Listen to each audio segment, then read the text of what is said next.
পোলাও কুৰুমা লগত তামোল পাণ গামোচা শৰাইৰে ৰাখোঁ মান শুকান মাংসৰ জহা ভাতৰ খিচিৰি বিহুত লগে ভাগো মাৰো হুঁচৰি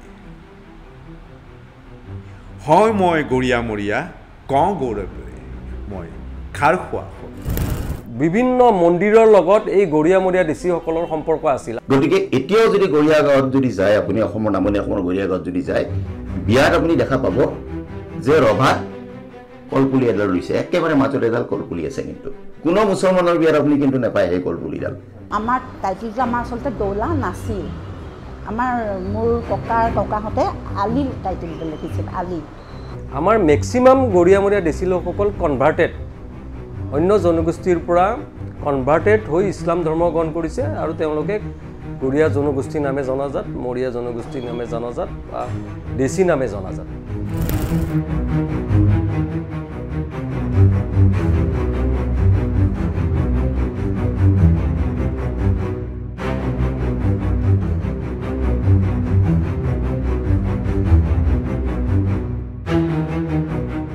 নমস্কাৰ আপুনি চাই আছে India today north east Assam মই অচিন্ত পতংগীয়া গৰীয়ামৰীয়া আৰু দেশী মুছলমান জনগোষ্ঠী অতীজৰে পৰা অসমৰ ইতিহাসত এটা গুৰুত্বপূৰ্ণ ভূমিকা পালন কৰি আহিছে আহোম ৰজা তথা কোচ ৰজাসকলৰ ৰাজত্বকালত বহুতো গুৰুত্বপূৰ্ণ দপ্তৰ তথা অসমীয়া সমাজ জীৱনৰ বাবে গুৰুত্বপূৰ্ণ ভূমিকা পালন কৰি আহিছে অসমৰ বিভিন্ন জনগোষ্ঠীৰ পৰা সৃষ্টি হৈছিল গৰীয়ামৰীয়া আৰু দেশী লোকসকল তেখেতসকলৰ ৰন্ধন প্ৰকৰণ খাদ্য প্ৰণালী আৰু দৈনন্দিন জীৱনত অসমীয়া সমাজৰ বাবে যেন এক অবিচ্ছেদ্য অংগ হৈ পৰিছিল কিন্তু সময়ে সময়ে প্ৰশ্নৰ অৱতাৰণা হয় যে আচলতে তেখেতসকল হয় কোন আচলতে তেওঁলোক অসমৰ ভূমিপুত্ৰ হয়নে আজিৰ এই ভিডিঅ'টোত কবি তথা ৰন্ধনশিল্পী অতুল লহকৰৰ এটা চৰ্চিত কবিতাক ভিত্তি কৰি প্ৰস্তুত কৰা হৈছে এই ভিডিঅ'টোত গৰীয়ামৰীয়া আৰু দেশীসকলৰ ইতিহাস আৰু ঐতিহ্য প্ৰকাশ পাইছে ভিডিঅ'টো অকণো স্কিপ নকৰাকৈ শেষলৈকে চাওক কবিতাটো এটা মই ভাবোঁ এটা চেণ্টিমেণ্ট এটা জাতিৰ অতীত বুৰঞ্জী আচলতে আজি বৰ্তমানৰ যি পৰিৱেশ সেই পৰিৱেশত বিভিন্ন বিষয়ৰ লগতে মানে আমাৰ গৰীয়ামৰীখিনিৰ এটা মানে সংঘাতে বুলি কওঁ মই সংঘা বুলিয়েই কওঁ যি আমাৰ বুকুৰ আমঠু হয় আচলতে আৰু য'ত মই লাষ্ট 30টা বছৰৰ মোৰ ৰন্ধন প্ৰকৰণৰ মোৰ যাত্ৰা সেই যাত্ৰাত শিৱসাগৰ যোৰহাট ডিব্ৰুগড় তিনিচুকীয়া তথা নগাঁও তথা গুৱাহাটীৰ বহু অঞ্চলত আৰু ইপিনে কলিয়াবৰ তাত থকা গৰীয়ামৰীয়াখিনি আৰু হাজোৰ যিখিনি মৰীয়াসকলৰ তেওঁলোকৰ যি অসমীয়া সমাজখনৰ প্ৰতি যি দায়বদ্ধতা আৰু ৰন্ধন প্ৰকৰণত তেওঁলোকৰ অৰিহণা মোৰ তাৰমানে সেইটো মই উপলব্ধি কৰিছিলোঁ আৰু মই মনতে থিৰাং কৰিছিলোঁ যে এই আহাৰখিনি তথা এই গৰীয়ামৰীয়াখিনিক মই মোৰ কিতাপত মোৰ যাত্ৰাত মোৰ লিখিলেই যেতিয়া লিখোঁ মই তেওঁলোকৰ অসমীয়া সমাজৰ লগতে একেলগে লিখি যাম গৰীয়ামৰীয়াখিনি বিশেষকৈ তেওঁলোকক মই কৈছোঁ অভিমান তেওঁলোকৰ এটা অভিমান যিটো তাৰমানে যে মই খাৰ খোৱা অসমীয়া ৰন্ধনৰ লগত সামাজিকভাৱে তেওঁ আমাৰ যে বুকুৰ আমঠু তেওঁলোকে যে এটা বেলেগ মেছেজ এটা দিছে আৰু তেওঁলোকক বাকী বাহিৰৰ পৰা অহা মুছলমানখিনিৰ লগত একলগ কৰি অপমান কৰাটো মই সহ্য কৰিব পৰা নাছিলোঁ আচলতে আৰু সেইকাৰণে মই মোৰ খাদ্যৰ মাধ্যমেৰে মোৰ যাত্ৰাৰ মাধ্যমেৰে প্ৰতিটো বস্তুক মই তেওঁলোকক বিষয়ে এজন মই নিজে এজন পমুৱা থলুৱা গৰীয়ামৰীয়া হৈ তাৰমানে নিজে অভিমান কৰিছোঁ আচলতে মই চব কৰোঁ মই কেনেকৈনো কওঁ যে মই অসমীয়া নহয় তো সেইটোৱে আচলতে গোটেই থিম আছিল আচলতে পোনপ্ৰথমতে মই অতুল লহকৰদেৱক ধন্যবাদ জনাইছোঁ তেওঁ থলুৱা বিশেষকৈ থলুৱা জনগোষ্ঠীৰ খাদ্যৰ ওপৰত মানে বহুতখিনি তেওঁ এই বিষয়টো ক্ষেত্ৰত তেওঁ যথেষ্ট কাম কৰি আছে আৰু তেওঁ এই থলুৱা বস্তুটোকে আগুৱাই লৈ গৈছে আৰু সেইটো অসমীয়া জাতিৰ কাৰণে এটা মই ভাবোঁ এটা ভাল কাম তেওঁ কৰি আছে। তেওঁক এই হিচাপতে আমি ধন্যবাদ জ্ঞাপন কৰিছোঁ সদৌ গৰিয়ামৰীয়া ডিচি জাতীয় পৰিষদৰ পৰা। আমাৰ মেক্সিমাম গৰিয়ামৰীয়া ডিচি লোকসকল কনভাৰ্টেড, অন্য জনগোষ্ঠীৰ পৰা কনভাৰ্টেড হৈ ইছলাম ধৰ্ম গ্ৰহণ কৰিছে আৰু তেওঁলোকে গৰিয়া জনগোষ্ঠী নামে জনাজাত, মৰিয়া জনগোষ্ঠী নামে জনাজাত বা দেশী নামে জনাজাত। যিখিনি অতুল্যকৰ লিখিছে আমাৰ পুৰণা যিটো আমাৰ খোৱাৰ নিয়ম কানুন, কোনো বেলেগ নাই হিন্দু সমাজৰ লগত। মই ক'ব নালাগে, তেওঁ কবিতাই কৈ আছে সেই কথাখিনি। দৌলৰ নৈবদ্য লয় বুলি ক'লে সেইটো আমাৰ দৌলা পৰিয়ালে লয়। দৌলৰ নৈবদ্যটো শিৱ এই এতিয়া পূজা আহি আছে, দুৰ্গা পূজা, এই অষ্টমীৰ দিনা তেতিয়া এটা মানে পাঠা ছাগলী আমাৰ পৰিয়াললৈ উপহাৰ স্বৰূপে দিয়ে মানে। আৰু যি হয় সেইটো গোটাকৈ কিয় দিয়ে, আমি বলি নাখাওঁ, কাৰণ আমি হয় দলৰ লগত আমি অতি হেৰিকৈ জড়িত আছোঁ, কিন্তু ধৰ্মটো হ'ল আমাৰ ইছলাম, গতিকে আমি হেৰি নাখাওঁ কাৰণে তেনেকৈ দিয়ে। বাকী কোনো কথাত আমাৰ পাৰ্থক্য নাই। তেওঁলোকে ছয়েদসকলে আমাক শিক্ষা দি আছিলে ইছলাম সম্পৰ্কে, তেতিয়ালৈ কিন্তু কোনো প্ৰব্লেম হোৱা নাছিলে। কিন্তু প্ৰব্লেম কেতিয়া হ'ল, যেতিয়া এই বহিমূলৰ বহিৰাগত মূলৰ, যেনে ধৰক বিহাৰৰ আৰু বাংলাদেশৰ পৰা যেতিয়া সি মানে যিবিলাক মানে মৌলবীবিলাক যেতিয়া অহা কৰিলে, বিশেষভাৱে বংগীয় মূলৰ যিবিলাক মৌলবী, কাৰণ আমাৰ মানুহেতো ধৰ্মীয় জ্ঞান ইমান নাই, গতিকে তেওঁলোকৰ ওপৰত ডিপেণ্ড কৰিবলগীয়া হয়। তেওঁলোকে কিছু আহি পেলাই কি কৰিলে, মানে অমুকটো মানিব নালাগে, তমুকটো মানিব লাগে, এনেকুৱা কথা। এতিয়া চাওক, মই আগৰ প্ৰসংগলৈ গৈছোঁ, যিটো কলপুলি ৰোৱা, আমাৰ গাঁওবিলাকত কলপুলি ৰুইছিলে, তাৰমানে কলপুলি মানে গেটত কলপুলি, এইটো আমাৰ লাহে লাহে নাইকিয়া হ'ল। কোনে নাইকিয়া কৰিলে? হয়তো বা কোনোবা যেন এনেকুৱা মৌলবী বা ধৰ্মগুৰু আহি ক'লে যে কলপুলিটোতো পূজা কৰা বস্তু, গতিকে আমি সেইটো গেটত আমি এইটো ৰখাটো ঠিক নহয়। কিন্তু এটা কথা চাব দেই, মানে সংস্কৃতি আৰু পৰম্পৰাৰ প্ৰতি আমাৰ কিমান আত্মীয়তা আছে, কিমান আমাৰ তেজৰ সৈতে ইয়াৰ সম্পৰ্ক আছে। গতিকে আমাৰ মানুহখিনি কি কৰিলে, তহঁতে সন্মুখতে কলপুলিডাল ৰুব নিদিয়, আমি মাজত ৰুম, তাততো বাধা নাই। গতিকে এতিয়াও যদি গৰিয়া গাঁৱত যদি যায়, আপুনি অসমৰ নামনি অসমৰ গৰিয়া গাঁৱত যদি যায়, বিয়াত আপুনি দেখা পাব যে ৰভাত কলপুলি এডাল ৰুইছে, একেবাৰে মাজত এডাল কলপুলি আছে। কিন্তু কোনো মুছলমানৰ বিয়াত আপুনি কিন্তু নাপায় সেই কলপুলিডাল। আৰু সেই যিটো লাই সূতা যিডাল হেৰি কৰে, প্ৰথমতে ৰভা মানে ৰভা হেৰি কৰোঁতে যিডাল কৰে, তাতে একদম একেই নীতি সেই কিছুমান মানে পৰম্পৰা মানি পেলাই কৰে। আৰু ধৰক কণী বেজি কিবা কিবি দিয়ে, মই পাহৰি গ'লোঁ, মই সৰুতে দেখিছিলোঁ। আৰু মই গতিকে এইবিলাক যি নীতি মানে এইবিলাক মানে পৰম্পৰা অনুসৰণ কৰি বিবাহ কাৰ্য যি সম্পন্ন হয়, এয়া সম্পূৰ্ণ অসমীয়া সমাজ সংস্কৃতিৰ পৰা অকণো পৃথক নহয়। তামুলীৰ পৰা আৰম্ভ কৰি আপুনি যদি চাবলৈ যায়, তামুলী যিটো নেকি আমাৰ সেই দা ধৰা, ইয়াতে ক'ৰবাত ছাতি ধৰা বুলি কয়, ক'ৰবাত সখী বুলি কয়, ক'ৰবাত তামুলী বুলি কয়, দৰাৰ লগত এজন যে যায়। গতিকে এইবিলাক, আৰু নামনি অসমত বিয়া আমাৰ কেতিয়াও দিনত নহয়, সদায় ৰাতি। আৰু যোৱাৰ আগতে ঠিক যেনেকুৱাকৈ ধৰক অসমীয়া গাঁও এখনত, আমাৰ অসমীয়া হিন্দু গাঁও এখনত যেনেকৈ ধৰক বিয়াৰ আগতে গৈ পেলাই ধৰক নামঘৰত সেৱা লয়, তেনেকৈ আমাৰ পিনে এনেকুৱা আছিলে যে আগতে যোৱাৰ আগতে প্ৰথমতে ৰাইজৰ আশীৰ্বাদ ল'ব, বিয়া মানে দৰাই যোৱাৰ আগতে ৰাইজৰ আশীৰ্বাদ ল'ব মানে কি, ৰাইজক এটা খানা এটা দিব, মানে ভোজ এটা দিব। দিয়াৰ পিছত যাওঁতে মছজিদত সোমাই পেলাই দৰা লৈ যাব, চব একে, খালি অকল ধৰ্মটো বেলেগ। তাত যাব, তাত যোৱাৰ পিছতো ছেইম ছিষ্টেম, মানে এখন হিন্দু বিয়াত, অসমীয়া হিন্দু বিয়াত যেনেকুৱা ধৰণৰ পৰম্পৰাবিলাক যেনেকুৱা আছে, আপুনি অলপো পাৰ্থক্য নাপায়। গৰিয়া, গতিকে এইসকল লোকক কোনোবাই এই সাম্প্ৰদায়িক শক্তিবিলাকে কোনোবাই মুছলমান কৰিব বিচাৰিলে, কোনোবাই তাক মানে অসমীয়া নহয় বুলি ক'ব বিচাৰিলেই নহ'ব নহয়, ইতিহাস আছে আমাৰ। গতিকে এই ইতিহাসে আমাক গৌৰৱোজ্জ্বল ইতিহাস আছে গৰিয়ামৰীয়া ডিচিত। আৰু গৰিয়ামৰীয়া ডিচি লোকসকলে কাকো ভয় নকৰে। গৰিয়ামৰীয়া ডিচি এটা স্বাভিমানী জনগোষ্ঠী, শক্তিশালী জনগোষ্ঠী। ৰাজনৈতিক অৰ্থনৈতিক সামাজিকভাৱে দুৰ্বল, কিন্তু নিজৰ স্বাভিমানটো গৰিয়ামৰীয়া ডিচি লোকসকলৰ আছে, ইয়াৰে ভূমিপুত্ৰ হিচাপে। আৰু সেই স্বাভিমানেৰে গৰিয়ামৰীয়া ডিচিসকলে থিয় দিব সদায়। অসমীয়া জাতিটোৰ কাৰণেও থিয় দিব, এই সাম্প্ৰদায়িক শক্তিৰ বিৰুদ্ধেও থিয় দিব, অসমীয়া জাতিৰ শত্ৰুৰ বিৰুদ্ধেও থিয় দিব। এইটোৱে বাস্তৱ কথা, আৰু সেইটো কৰি আহিছে। আৰু মই যেতিয়াৰ পৰা মই জন্ম হোৱাৰ পৰা অলপ যেতিয়াৰ পৰা বুজা হৈছোঁ, তেতিয়াৰ পৰাই মানে দেখিছোঁ আমাৰ বাবা আছিলে তেতিয়া বাবাহঁতৰ লগত যে আহে তেতিয়া বিমলা প্ৰসাদ চলিহা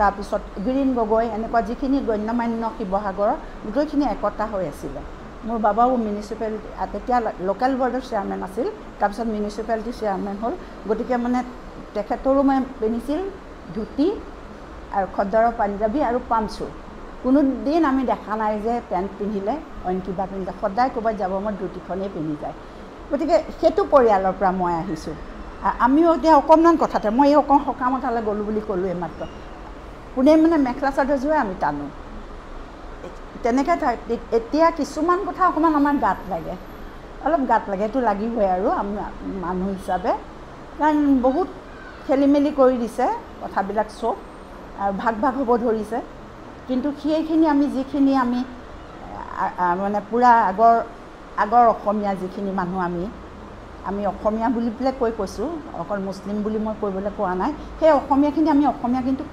তেতিয়াও হৈ আছিলোঁ আৰু আমি এতিয়াও হৈ আছোঁ আমাক কিন্তু কোনো বৰদৈচিলাই আমাক হেৰি কৰিব নোৱাৰে যিমান ডাঙৰ বতাহ ধুমুহা বৰদৈচিলাই আহক আমাক কিন্তু কেতিয়াও এইটোৰ পৰা আমাক উৰুৱাই নিব নোৱাৰে আমি একতা হৈ থাকিবই লাগিব থাকিছোঁ থাকিম বিভিন্ন মন্দিৰৰ লগত এই গৰীয়ামৰীয়া দেশীসকলৰ সম্পৰ্ক আছিল আজি মোৰ ঘৰ দেউতাৰ ঘৰ মোৰ আইতাৰ ঘৰ নলবাৰীৰ বিল্লেশ্বৰ দেৱালৰ ওচৰত তে মোৰ বিল্লেশ্বৰ দেৱালৰে আহোমৰ দিনত মোৰ আইতাহঁতৰ পৰিয়ালটো ঠাকুৰীয়া আছিল ঠাকুৰীয়া এইকাৰণে লিখিছিল তেওঁলোকে মন্দিৰৰ থাল পাইছিল 7খন থালৰ ভিতৰত এখন থাল মুছলমান লোকসকলে পাইছিল আৰু সেই থাল আমাৰ আইতাহঁতে পাইছিল এইকাৰণে ঠাকুৰীয়া লিখিছিল আৰু মন্দিৰৰ খাজনা তেওঁলোকে উঠাইছিল গতিকে সেই মন্দিৰটোৰ লগত এটা সম্পৰ্ক আছিল মন্দিৰৰ লগত এই ঐতিহাসিক মন্দিৰৰ লগত গতিকে তেনেকুৱা ধৰণৰ বহুতো দেৱ দেৱালয়বিলাকৰ লগত এই গৰীয়ামৰীয়া দেশী লোকসকলৰ সম্পৰ্ক আছিল আছে আৰু থাকিব আমাৰ কাৰণে নামঘৰ মন্দিৰ মছজিদটো যিমান পবিত্ৰ নামঘৰটো আমাৰ পবিত্ৰ সত্ৰডোখৰো আমাৰ পবিত্ৰ সেইকাৰণে আমি কৈছোঁ যে সত্ৰৰ মাটি বেদখলমুক্ত কৰিব লাগে অপেন কৈছোঁ এই কথাটো আচলতে দৌলা পৰিয়ালটো আমাৰ টাইটেলটো আমাৰ আচলতে দৌলা নাছিল আমাৰ মোৰ ককাহঁতে আলি টাইটেলটো লিখিছিল আলি যেতিয়া তাৰপিছত আমি এনেকুৱাকৈ আমি দৌলৰ লগত মানে সম্বন্ধটো হৈ গ'ল তেতিয়া প্ৰথম কথা হ'ল দৌলত যেতিয়া আমাৰ হেৰি শিৱসিংহ আৰু মানে মহাৰাণী ফুলেশ্বৰী কৌৰীৰ দিনত নেগেৰা বজোৱা মানুহ নাছিল নেগেৰা বজোৱা মানুহ একদমেই নাছিল তেতিয়া সেই সুদূৰ লক্ষ্ণৌৰ পৰা 5টা ফেমিলি আনিলে প্ৰত্যেকটো ফেমিলিয়ে বিশেষ মানে কামত পাৰ্গত চব বেলেগ বেলেগ তাতে আহিল কেৰকণ গৰীয়া বুলি এজন কেৰকণ গৰীয়াই নেগেৰা বজাইছিল খুব গায় সেই কেৰকণ গৰীয়াৰে আমি থাল ঠেঙুলি হয় তেতিয়া তেওঁ নেগেৰা বজোৱাৰ কাৰণে মানে যেতিয়া আমাৰ মহাৰাণী দেৱী দৌললৈ শিৱদৌললৈ আহে তেতিয়া তেওঁ নেগেৰা বজাই আদৰি আনিছিল সেইটো কাম আছিল তেওঁলোকৰ তাৰপৰা তাৰপিছৰ পৰা জেনেৰেশ্যন হিচাপে তেনেকৈ আহি আছে আচলতে দেশী আৰু গৰীয়া এটা মুদ্ৰাৰ ইপিঠি আৰু সিপিঠি যিবিলাক লোকে ইছলাম ধৰ্ম গ্ৰহণ কৰিলে খিলঞ্জীয়া লোকে তেওঁলোকে বসতি কৰা অঞ্চলসমূহ যদি অসমীয়া ভাষিক মানে থলুৱা ভাষিক যেনে আমি বৰপেটীয়া দৰঙীয়া এনেকুৱা ধৰণৰ শিৱসাগৰীয়া এনেকুৱা অসমীয়া থলুৱা ভাষিক অঞ্চলত এই ধৰ্মান্তৰিত লোকসকলে য'ত বাস কৰিলে তাত গৰীয়া হিচাপে পৰিচিত হ'ল আৰু সেই একেই লোকবিলাকে সেই একেই ধৰ্মান্তৰিত লোকসকল যেতিয়া কোচ ৰাজবংশী ভাষা কোৱা যিবিলাক অঞ্চল সেই অঞ্চলবিলাকত যেতিয়া বসবাস কৰিবলৈ ল'লে তেওঁলোকে দেশী বুলি পৰিচিত হ'ল তাৰমানে অনলি ভাষিক আৰু সাংস্কৃতিকভাৱেহে গৰীয়া আৰু দেশী পৃথক আদাৰৱাইজ গৰীয়া আৰু দেশী একেই বৰ অসম বহুবাৰ ভাঙিলে আচলতে 7খন ৰাজ্য হ'ল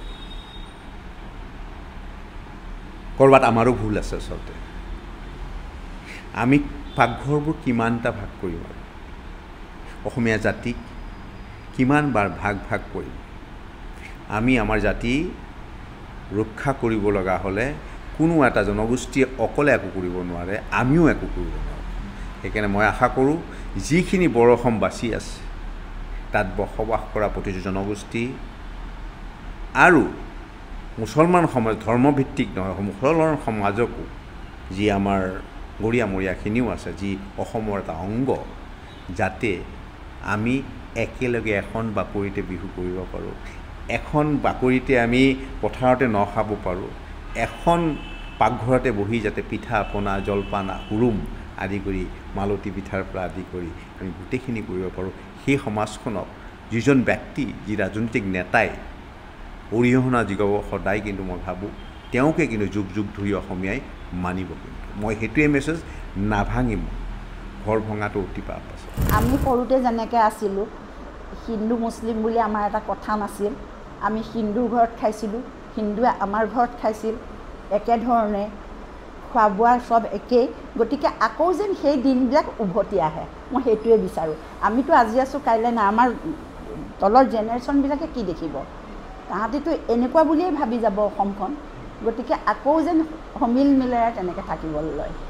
মই খাৰ খোৱা অসমীয়া, যদিও মই গৰীয়ামৰীয়া। ৰান্ধো টেঙা খাওঁ পিটিকা, হওঁতে মই গৰীয়ামৰীয়া। কওঁ কেনেকৈ নহয় অসমীয়া। কণী মাটিমাহ বৰালি মাছ, ধূনা বৰা ভাতেৰে গুড়, চকা চূণেৰে কৰালেৰে বান্ধিছিলোঁ ঘৰ। শিলৌ বৰটোপ সাজি ৰাখিছিলোঁ অসমীয়া ঘৰ। হওঁতে মই গৰীয়ামৰীয়া। কওঁ কেনেকৈ নহয় অসমীয়া।